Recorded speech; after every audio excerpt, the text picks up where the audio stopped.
Alex Schumann has resigned from his position on the board of the Sydney Theatre Company Foundation. The resignation follows an onstage pro-Palestine stunt on the opening night of The Seagull by 3 actors, including Hugo Weaving's son, Harry Greenwood.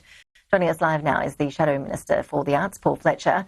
Appreciate your time, Paul. Is there any place for political messaging on stage in these sorts of performances, do you think? I mean, the arts and artists broadly have had a pretty long activist history over the years on a number of issues. Well, Ashley, this so-called protest on stage was, of course, deeply offensive to many Australians, including many in the STC audience, many long-standing supporters of the Sydney Theatre Company, because it is expressing support for the murderous terrorist thugs of Hamas, who carried out an attack which saw 1,400 civilians, men, women and children in Israel killed, over 200 dragged off to captivity, many still in captivity. And it is not surprising that it has provoked a strong response. Of course, many in the Australian Jewish community, certainly in my electorate in Bradfield and elsewhere around the country, have strong personal ties to people in Israel, including people who have been killed and people who are in captivity. So this was a deeply offensive act.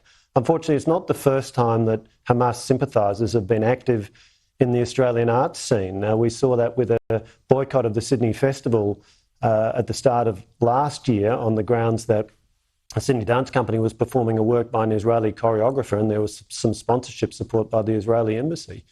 So Hamas, very disappointingly, appears to have some sympathisers in the arts community. But it is absolutely understandable that people in the audience, people who are ticket buyers, season ticket holders, people who've been donors to the Sydney Theatre Company, people who've supported in many ways, would be absolutely horrified and appalled that in the midst of a production, you see an expression of support for the murderous terrorist thugs of Hamas. So, Paul Fletcher, what would you like to see the Sydney Theatre Company Foundation do now? We are reporting Alex Schumann has resigned, the long-time board member Judy Husman's also quit. Should there be further ramifications for the actors involved in the stunt? What other ramifications could there be? We know the Sydney Theatre Company, as I understand it, receives substantial federal government funding as well. Well, I think ultimately that's a matter for the Sydney Theatre Company's board and management to work through, but I think they need to realise that this is extremely problematic, what has occurred here. And you mentioned funding from the federal government, but of course they also receive generous philanthropic support from many sources and of course ticket revenue from people who buy tickets to go along and see shows. And many of the people in their audience are deeply and rightly offended by what has happened here. So this is something board and management need to think about very carefully.